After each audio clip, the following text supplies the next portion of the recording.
Hi friends, ఈరోజు commercial vehicle registration ఎలా చేసుకోవాలనేది ఈ వీడియోలో చూద్దాం. చాలామంది కమర్షియల్ వెహికల్ తీసుకుంటారు కానీ దానికి tax time to time pay చేయక దాన్ని సేల్ చేసే టైంలో చాలా ఇబ్బంది పడుతుంటారు. దాన్ని ఈరోజు ఎలా పేమెంట్ చేయాలి అనేది ఈరోజు ఈ వీడియోలో చూద్దాం. చాలా ఈజీ అండి ఇది. ఒకసారి చూడండి, ఇక్కడ మీకు క్రోమ్లోకి వెళ్ళి వాన్ సిటిజన్ సర్వీస్ అని ఉంటుంది, దాన్ని మీరు క్లిక్ చేయండి. Vahan citizen service website open చేసాక మీకు ఇక్కడ జస్ట్ మినిట్ ఇక్కడ వాహన ఓపెన్ చేసిన తర్వాత ఇక్కడ మీకు లెఫ్ట్ సైడ్లో కాలంలో మీ వెహికల్ రిజిస్ట్రేషన్ నెంబర్ అనేది ఎంటర్ చేయండి. ఎంటర్ చేసి కింద టిక్ మార్క్ ఉంది సారా, ఆ టిక్ మార్క్ చేసి ప్రొసీడ్ కొట్టండి. ప్రొసీడ్ కొట్టే ఇక్కడ ప్రొసీడ్, ఇక్కడ పైన సర్వీస్లోకి వచ్చి tax free service pay out tax.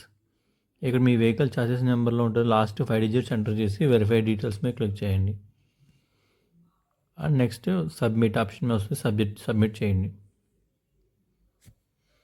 So ఇక్కడ చూసారు కదా, పైన అమౌంట్ అనేది కనబడుతుంది. సో కిందకు వచ్చి ఇక్కడ ఎంబీ ట్యాక్స్ అని ఉంది చూసారా, ఎంబీ ట్యాక్స్లో క్వార్టర్లీ అని మెన్షన్ చేయండి. లేబర్ ట్యాక్స్లో ఇయర్లీ అని మెన్షన్ చేయండి. చేస్తే కిందకు వస్తే మీకు ఇక్కడ టోటల్ పేబుల్ అమౌంట్ అని చూపిస్తుంది చూసారా, అమౌంట్ చెక్ చేసుకుని పేమెంట్ మీద క్లిక్ చేయండి. సో చూసారు, ఇక్కడ చేసి చెక్ చేసుకుని ఒకసారి ఇక్కడ టిక్ మార్క్ మీద క్లిక్ చేసి కన్ఫర్మ్ పేమెంట్ అనేది కూడా చాలా ఈజీ. మీకు క్యూఆర్ ద్వారా కూడా పేమెంట్ చేయొచ్చు, లేదంటే యూపీఐ ఐడి ఇచ్చి కూడా పేమెంట్ చేయొచ్చు. ఇక్కడ పేమెంట్ మోడ్ సెలెక్ట్ చేసుకుని ప్రొసీడ్ పేమెంట్ మీద క్లిక్ చేయండి. సో ఇది ఓన్లీ ఒక పర్టికులర్ ఒకదానికనే ఏమి లేదండి.